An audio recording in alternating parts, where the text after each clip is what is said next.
Alguns de vocês me mandaram mensagens essas semanas atrás, me falando sobre vídeos que vocês têm assistido que estão dizendo que o ácido hialurônico resseca a pele, que na realidade, ao invés dele hidratar, como a indústria propõe, ele ressecaria a pele. Será que isso é verdade? Vocês me perguntaram e eu vim responder. Se você é uma dessas pessoas que viu esses vídeos afirmando que o ácido hialurônico poderia ressecar a pele, continue aqui que eu vou te explicar o porquê que isso não é verdade.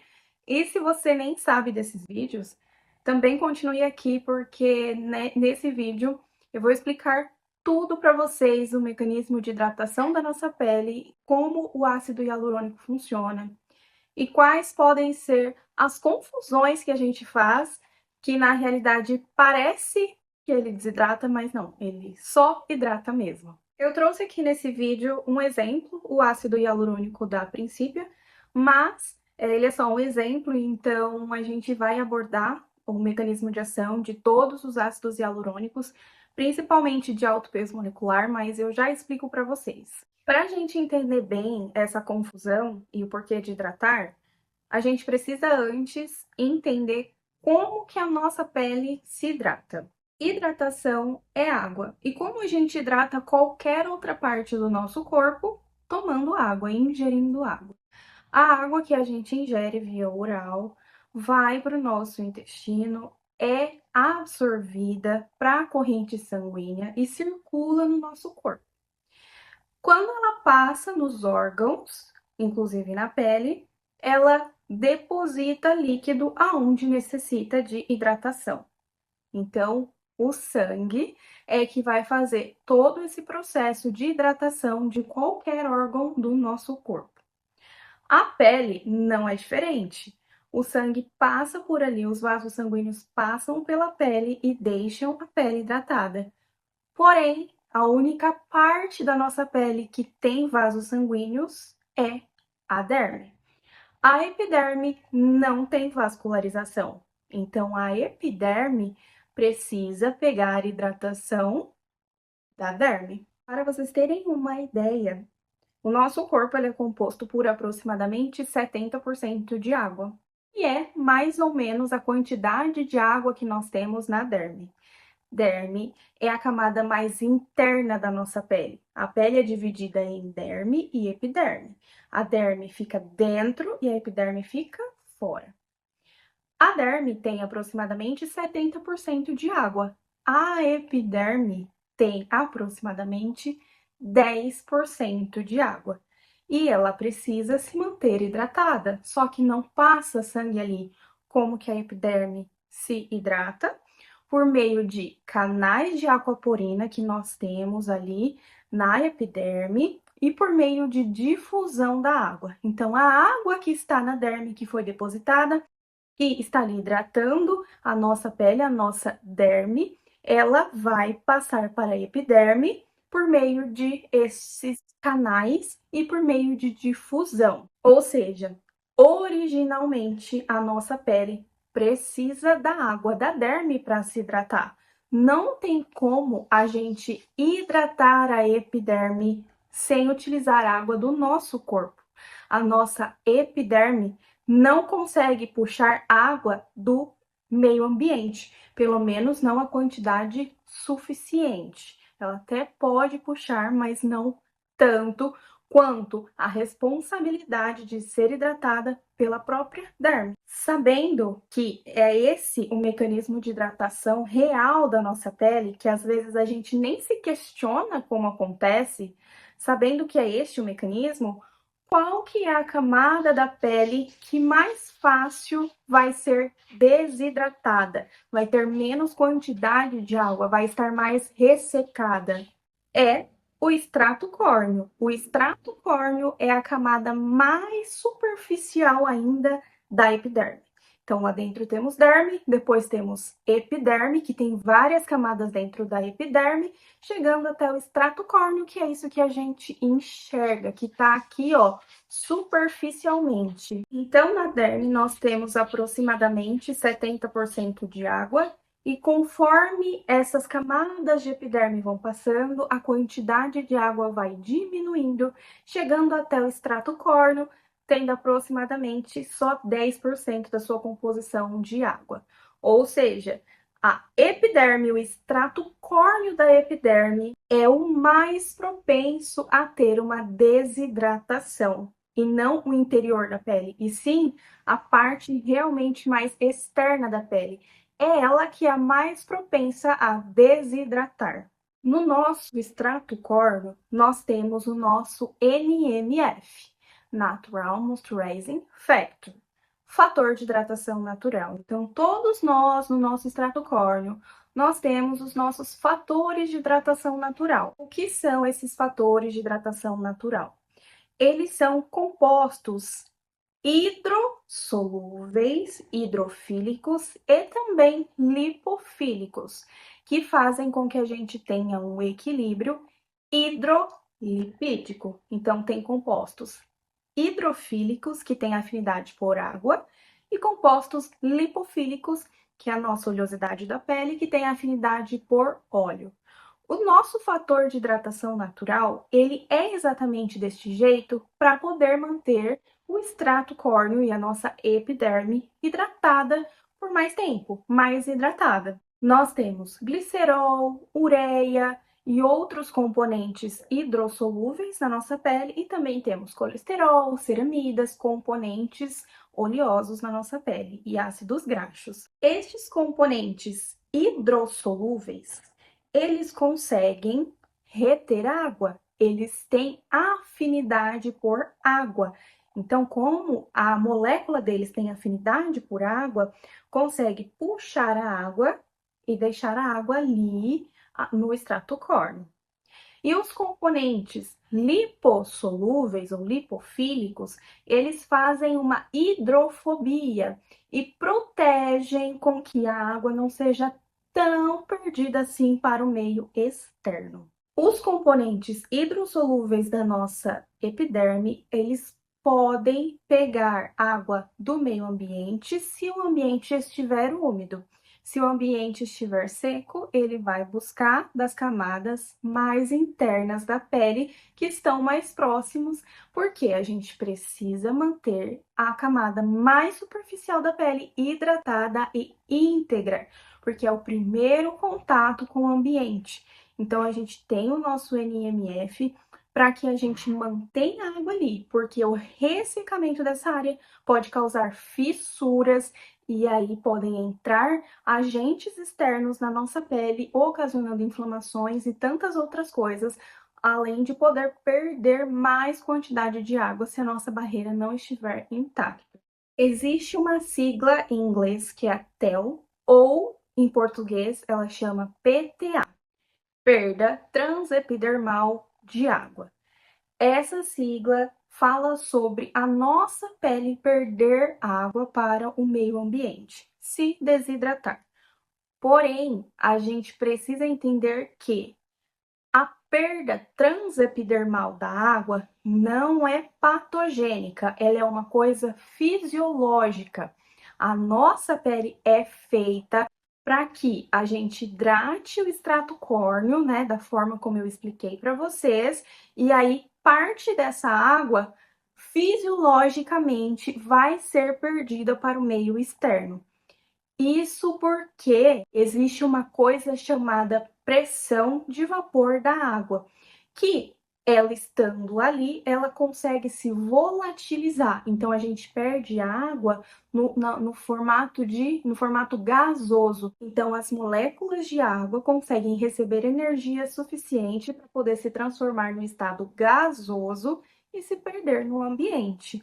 Porém, reforçando, isso é uma coisa fisiológica, mas o excesso dessa perda transepidermal de água não é fisiológico, inclusive pode ser patológico. Uma coisa que a gente tem que prestar atenção quando a gente fala dessa perda transepidermal de água é que a nossa própria pele, quanto mais hidratada, mais perda transepidermal de água ela terá. Como assim, Cássia? Como assim? Como que ela vai ter mais perda se ela tá mais hidratada? Qual que é o sentido disso? É simples. A hidratação da nossa pele, como eu comentei, ela precisa estar na parte mais superficial da pele. Quanto mais água a gente tem na parte superficial da pele, mais a água vai evaporar da pele. Se a gente tem menos hidratação dessa parte superficial, menos água vai evaporar. Só que aí que a gente tem que entender. O excesso de perda de água, quando a gente não está com a hidratação em dia, é patogênico e prejudica a nossa pele. Mas o processo fisiológico de perder água para o ambiente, quando a nossa epiderme está hidratada e o nosso extrato córneo está hidratado, é uma coisa natural que vai acontecer, porque em contato com o ambiente mais externamente, obviamente, uma hora a água vai conseguir se desligar e ir para o ambiente, se perder no formato gasoso. Então, isso é bem importante a gente entender. Não é porque a nossa pele está hidratada que ela não perde água para o ambiente. E até o contrário, quanto mais hidratada a nossa epiderme e o nosso extrato córneo, mais água vai perder, porque é proporcional à quantidade de hidratação que a gente tem. Mas, Cássia, da onde você tirou isso? Que loucura! Eu estou deixando todas as referências que eu utilizei nesse vídeo aqui na descrição para vocês. Então, não tirei da minha cabeça, são referências de estudos científicos e tudo aqui que eu estou deixando para vocês. Então, é uma coisa óbvia que a gente não para pensar, parece contraditório, mas faz total sentido. Quanto mais o extrato córneo está hidratado, mais fácil ele vai perder água para o ambiente. Isso é uma questão óbvia. Agora, existe a parte patogênica da perda de água transepidermal, que é quando a nossa pele ela tenta se hidratar, então por meio de canais de aquaporina, por meio de difusão, a água chega até a camada, o extrato córneo da nossa pele, e na hora que ela chega lá, a gente não tem uma barreira intacta, a gente não tem nosso NMF certinho, e aí a gente vai ter uma perda, uma vaporização dessa água muito mais intensa e mais rápida, ocasionando a desidratação. Então, o processo de perda de água da pele só é preocupante quando a gente não consegue manter a pele com a sua barreira intacta e acaba perdendo mais do que deveria, porque parte, como eu falei, é fisiológico e natural a gente perder. E o que pode ocasionar a gente perder o nosso fator de hidratação natural da nossa pele? Idade, com a idade, a nossa pele vai afinando, vai perdendo as funções, o NMF mesmo, né, dela. E também com a limpeza diária que a gente faz, a gente tira sujidades, mas a gente também tira o nosso NMF, a gente tira a oleosidade natural da pele, a gente tira fatores de hidratação hidrossolúveis na nossa pele.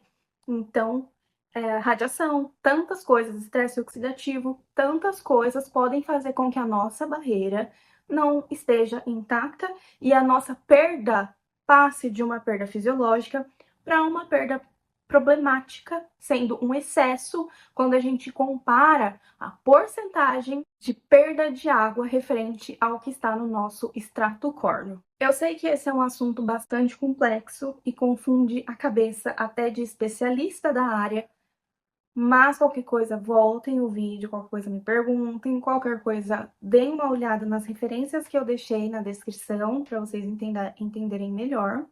Mas essa parte da hidratação, a gente entender esse processo é extremamente importante para a gente entender a real função do ácido hialurônico. E não só do ácido hialurônico, mas de qualquer componente umectante utilizado em cosméticos. Vamos falar um pouco então sobre o mecanismo de ação dos umectantes. Quais umectantes? Ácido hialurônico, que é a estrela desse vídeo, glicerina, que é muito utilizado em produtos cosméticos, propileno glicol, que é muito utilizado em cosméticos também, e tem vários outros. Mas eu vou deixar esses três de exemplos maiores e mais significativos para a gente abordar aqui. Como que os umectantes funcionam na nossa pele? Os umectantes são moléculas que têm um potencial higroscópico muito alto. O que seria potencial higroscópico? Eles conseguem puxar água para sua molécula. Eles conseguem fazer pontes e ligações com as moléculas de água e deixar essa água juntinha ali nessa molécula. Tanto ácido hialurônico, glicerina, propileno glicol, que foram os exemplos que eu dei, funcionam da mesma forma. São umectantes. Eles conseguem, resumidamente, puxar água para sua molécula e reter a água na sua molécula. Vou falar aqui do ácido hialurônico, mas isso vale para todos os umectantes e não só esses que eu exemplifiquei. Como que ele então vai agir quando num cosmético, quando aplicado sobre a pele? O ácido hialurônico, ele vai puxar água da onde estiver mais próximo para ele. A primeira fonte de água do ácido hialurônico que ele vai ficar com essa água nas suas moléculas é a própria formulação. Então, quando a gente tem, por exemplo, um sérum aquoso de ácido hialurônico, a própria água dele vai ficar na molécula dele quando retida, quando passado na nossa pele. Ou o ácido hialurônico também pode puxar água do meio ambiente. Quando a umidade relativa está alta, ou seja, tem bastante umidade, tem bastante molécula de água evaporizada no ambiente, ele também consegue puxar água do ambiente. A questão aqui é: e quando a umidade relativa do ar está extremamente baixa? E é esse ponto que está pegando aí para as pessoas interpretarem de uma forma um pouco errônea a questão do ácido hialurônico. Quando a umidade relativa do ar está extremamente baixa, o ácido hialurônico vai puxar água da pele, da derme, das camadas mais profundas da pele. E isso é um enorme problema? Não, isso não é um problema. Por quê? A gente viu que a nossa derme, as camadas mais profundas, são as camadas mais hidratadas. A gente bebe água, vai para o sistema circulatório e vai para os órgãos e vai para a derme. Aquela água vai ser reposta com um copo d'água, vai ser reposta. Porém, na nossa epiderme e no nosso extrato córneo, aquela água não vai assim tão fácil. E é por isso que a gente precisa de adjuvantes que auxiliem a gente a hidratar a epiderme, que auxilia o extrato córneo ficar hidratado. Então, o ácido hialurônico vai ficar sobre a nossa pele, vai formar um filme hidrofílico, né? Vai formar um filme hidrofílico e em umidades muito baixas, ele vai puxar água de dentro da pele. A questão aqui que tá pegando é, ele puxa a água de dentro da pele. Beleza, esse é o mecanismo de hidratação. Mas aí ele puxa de dentro da pele e aí ele perde pro meio externo porque tá muito seco. E aí ele puxa mais água, aí ele perde, aí ele puxa. Será que é esse o ciclo? Será que o ácido hialurônico na nossa pele ele puxa, vai puxando um monte de água de dentro da nossa pele e vai jogando pro mundo? Não, não é esse o ciclo. Entendamos que o ácido hialurônico é uma molécula extremamente higroscópica que consegue puxar muito volume de água e uma qualidade imensa. Ele puxa a água da derme. Aí ele vai puxar a água da derme, vai ter todo esse trabalho para jogar para o ambiente, mesmo o ambiente estando muito seco, a molécula de ácido hialurônico e a molécula de umectantes, ela não vai evaporar. Ela não evapora, ela não some. Ela está ali. Ela está ali fazendo força e abraçando a molécula de água. Hora ou outra, daqui a um tempo, essa molécula de água vai evaporar. Mas isso acontece fisiologicamente na pele. Mesmo com ácido hialurônico, glicerina, propileno glicol, a água vai evaporar. Só que essa perda de água vai ser retardada, vai ser diminuída. Num ambiente extremamente seco, se você não tem uma barreira intacta, não tem o NMF ok, e você não utilizou um umectante, nenhum tipo de hidratante, você vai perder muito mais água do que com umectante. Umectante tópico vai puxar água lá de dentro, para hidratar as camadas mais externas.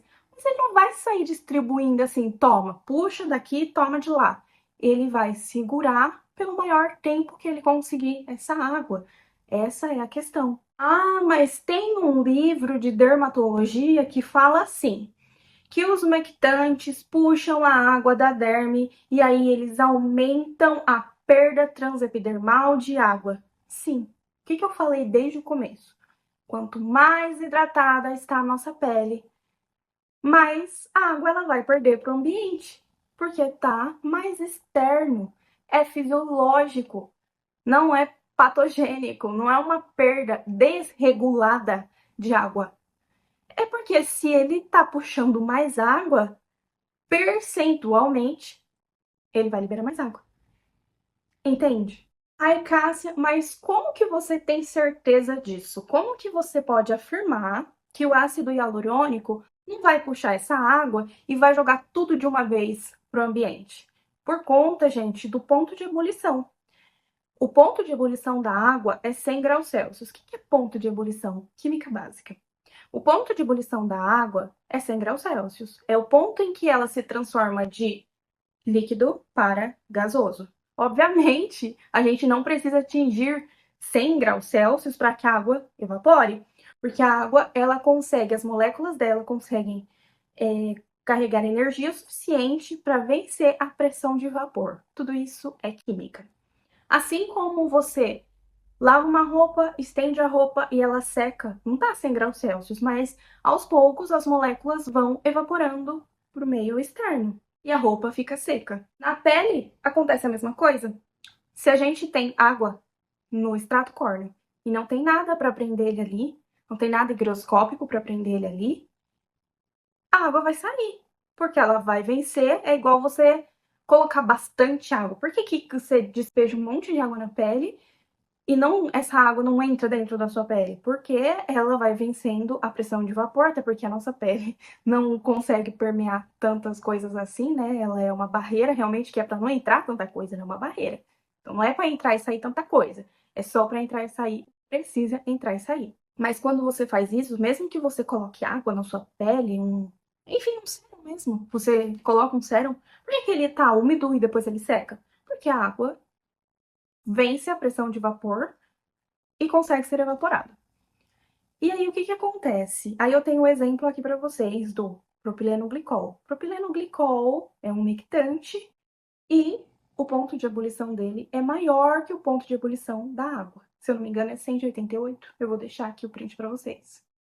Ou seja, gente, se o ponto de ebulição do propileno glicol é maior do que o ponto de ebulição da água, ele vai conseguir segurar mais tempo a água, porque a gente tem água ligada com água, essa interação é muito fraca e ela vai embora.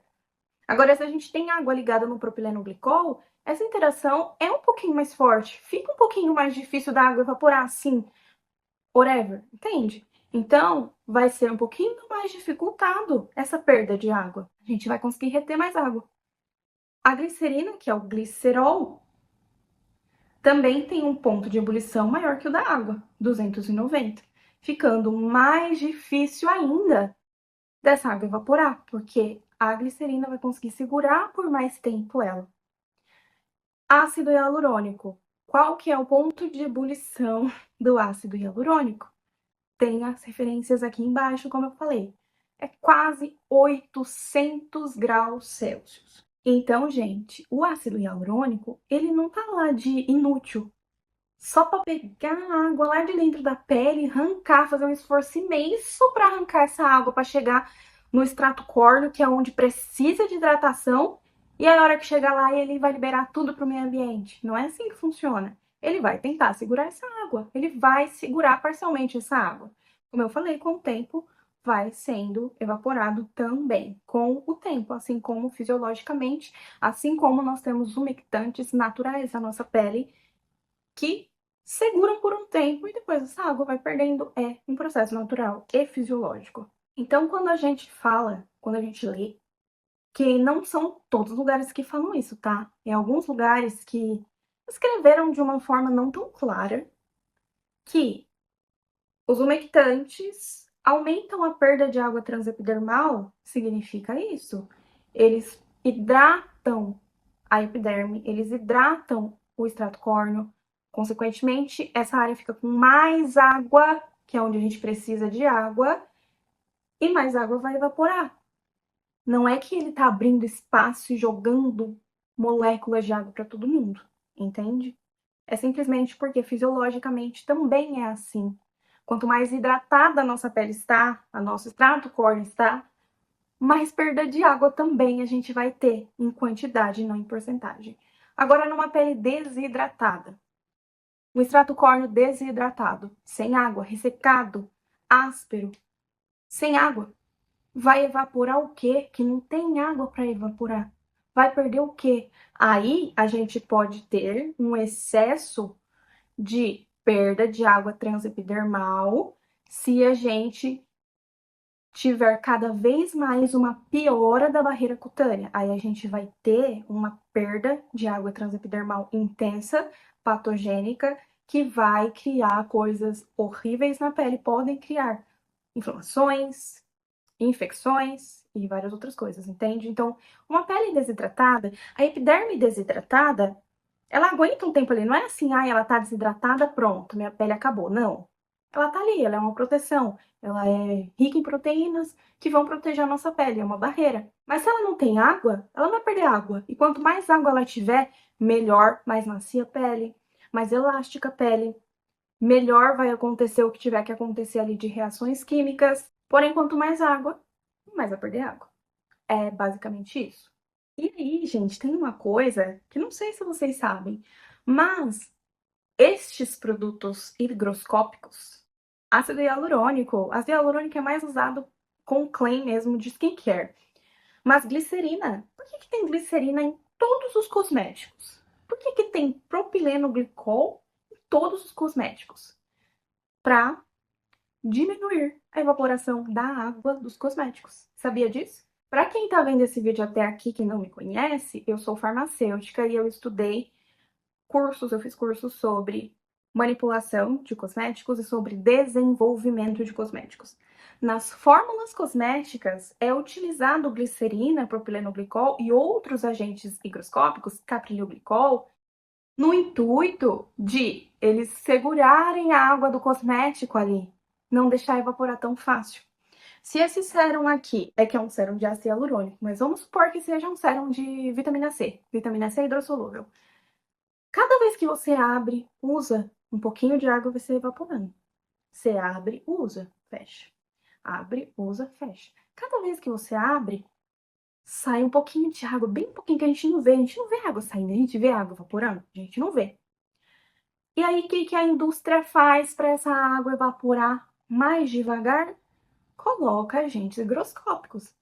Esses agentes higroscópicos seguram a água na sua molécula. Não é que eles soltam a água, eles seguram a água. Então, eles já são utilizados há muitíssimos anos como adjuvantes cosméticos para impedir que a água do cosmético seja rapidamente evaporada. E aí a gente passou a ver que eles eram bons para nossa pele também. Mantém o extrato córneo mais hidratado por mais tempo. Agora eu quero comentar um pouquinho com vocês sobre a questão de combinação de mecanismos de ação em hidratantes, que foi uma coisa que eu vi que em alguns desses vídeos falava sobre isso. Que quando a gente usasse um umectante, necessariamente a gente precisava combinar com um ativo oclusivo. Vamos lá. Eu já falei aqui para vocês, se vocês utilizarem um umectante, você vai ter uma hidratação na pele. Você não vai ter mais perda de água para o meio. Isso aí não é verídico, certo? A molécula higroscópica que consegue puxar a água lá de dentro, ela também consegue manter por mais tempo na molécula a água presa. Porém, existem mecanismos diferentes de hidratação. A oclusão é algo que eu não gosto. A oclusão normalmente é por vaselina, óleo mineral, parafina. que são derivados de petróleo, que formam um filme que não tem ação biológica na nossa pele. Eles nem permeiam e não têm ação biológica, eles formam um filme como se fosse um plástico. E aí impede com que a água evapore. Porém, isso não é fisiológico, porque, como eu disse, a nossa pele é feita também para a água sair. Ela funciona para isso. Ela não deixa sair muita, mas um pouco sai e é fisiológico, é natural. Então eu não gosto de oclusivos, aqueles oclusivos que não deixa passar nada.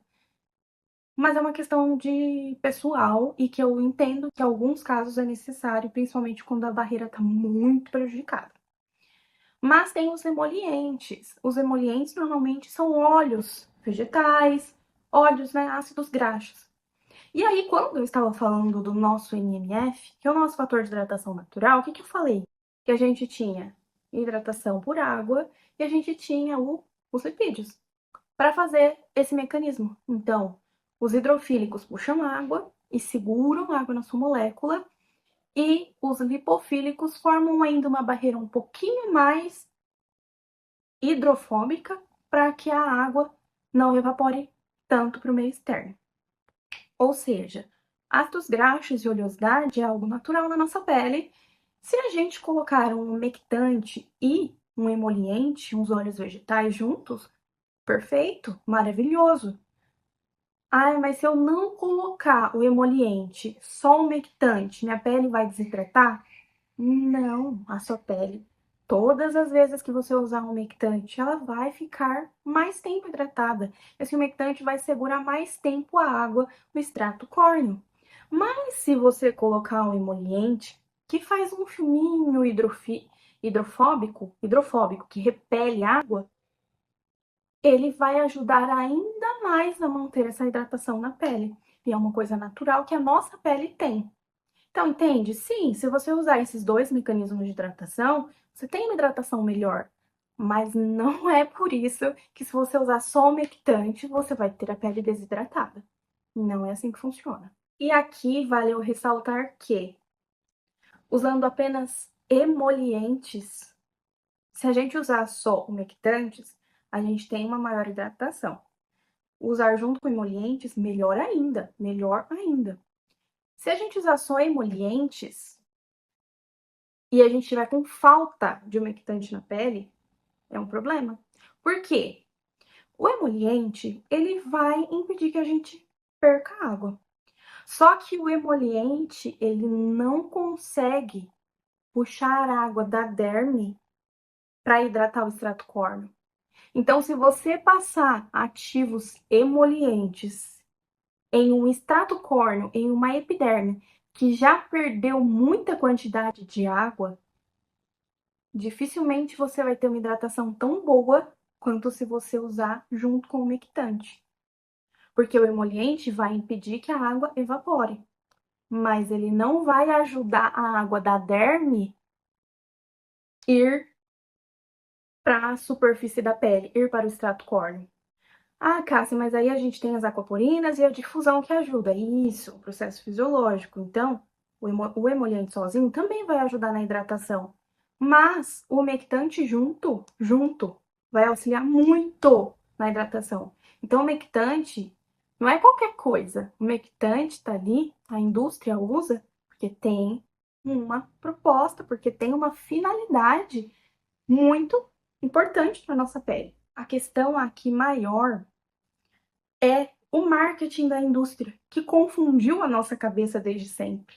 Quando a gente fala de uma hidratação profunda, esse produto faz uma hidratação profunda. Parece que, nossa, esse sim, que esse hidrata profundamente. Sendo que, na realidade, profundamente, a nossa derme já está hidratada. Ela tem ali glucosaminoglicanas que é o próprio ácido hialurônico, só que no formato que tem na nossa pele, né? Que vai puxar e que vai manter a água ali. Ela tem circulação passando que vai deixar a água ali. Então, profundamente não é a questão. Superficialmente é que é mais difícil deixar a pele hidratada. Justo na barreira principal da nossa pele, do externo, justo o contato externo, que fica mais desidratado.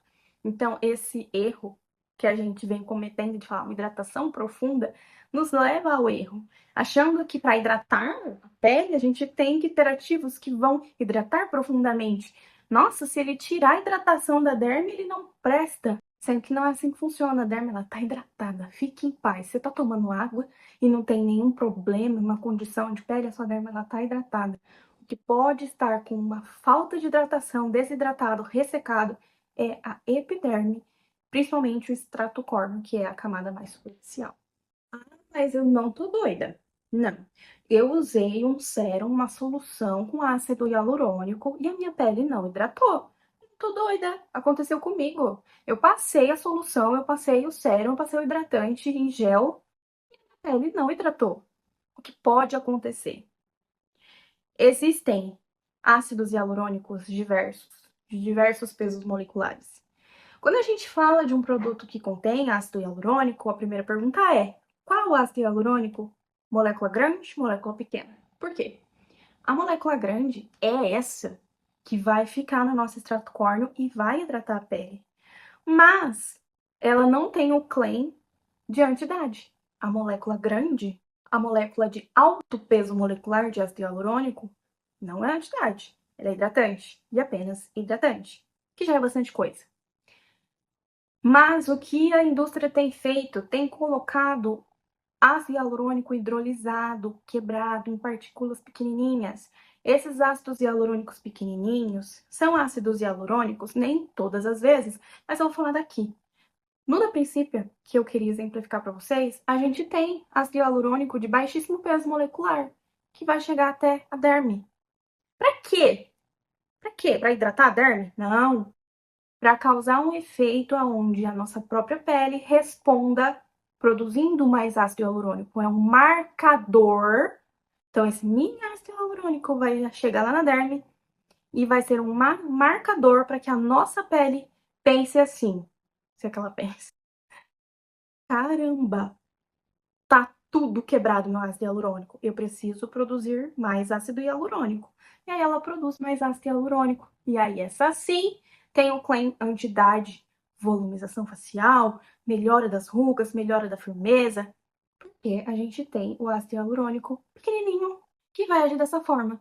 Só que o ácido hialurônico pequenininho que vai agir dessa forma, ele não hidrata a pele igual o ácido hialurônico grandão de peso molecular alto. E o que tem acontecido é que a indústria às vezes coloca o ácido hialurônico de grande peso molecular e às vezes de pequeno. Normalmente, quando o produto tem muito claim antidade, ele tem mais quantidade de pequeno ácido hialurônico. Mas pode ter vários tipos, tá? Então pode ser que você usou um sérum, uma solução de ácido hialurônico que tinha muito mais ácido pequenininho do que grande. E aí você não sentiu a hidratação da pele, mas não era o claim do produto. Não era para isso que ele estava se propondo. Outra questão, quando a gente compara a ação, a maciez da pele, quando a gente usa um agente umectante ou um agente emoliente, é diferente. Algumas vezes a gente não consegue, vamos falar, a água ela tá ali, moléculas pequenininhas, a gente consegue sentir a água que está hidratada, a gente não consegue sentir a água.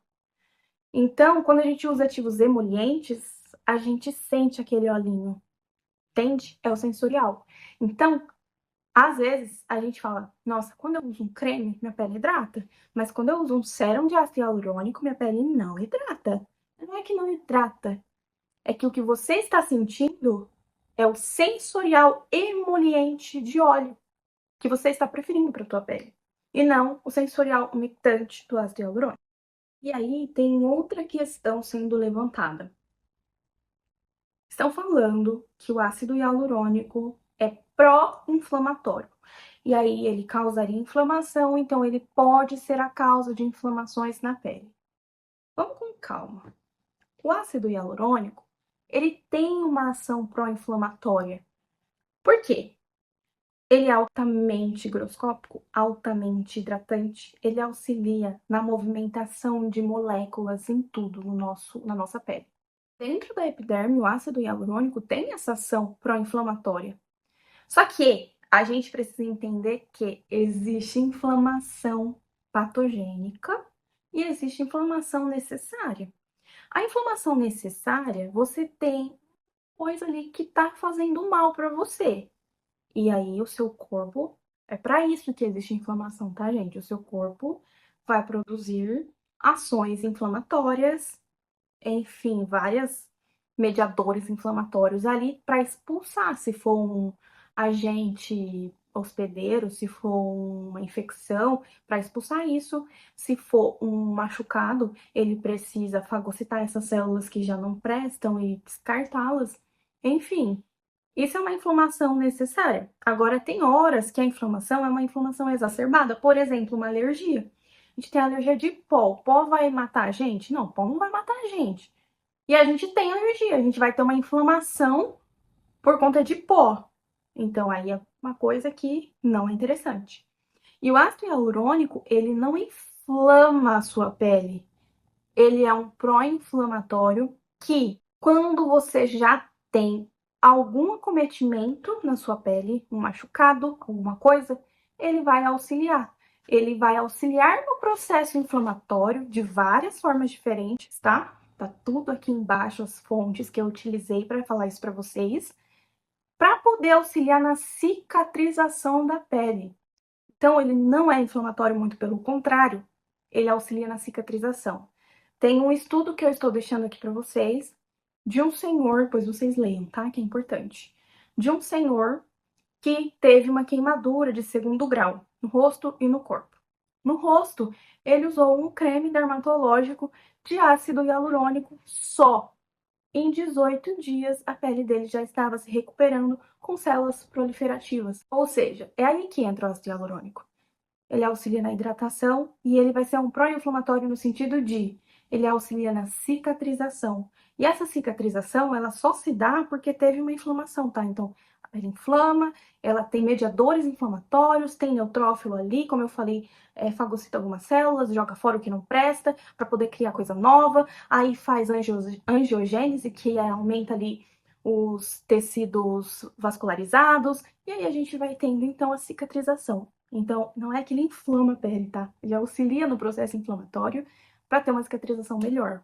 E aí, como eu falei para vocês, esse produto aqui da Princípio eu trouxe só para exemplificar mesmo, para poder demonstrar algumas coisas, falar de algumas coisas sobre o ácido hialurônico, mas eu tenho um vídeo dele, tá? E eu acho que é isso mesmo que eu queria falar do ácido hialurônico. Acho que eu não esqueci nada. Qualquer dúvida vocês podem deixar aqui nos comentários, pode conversar comigo no Insta, enfim. E aí eu vou deixar aqui, então, linkado o vídeo onde eu falo desse produto, porque cada produto com ácido hialurônico é diferente, nem todos são iguais, nem todos vão ter o mesmo mecanismo de ação, porque depende do peso molecular. Aqui a gente focou no peso grande, que é o hidratante, que diziam que ressecava a pele, mas que a gente viu que não. Ácido hialurônico não resseca a pele. E é isso, gente. Vamos ficando por aqui. E até o próximo vídeo.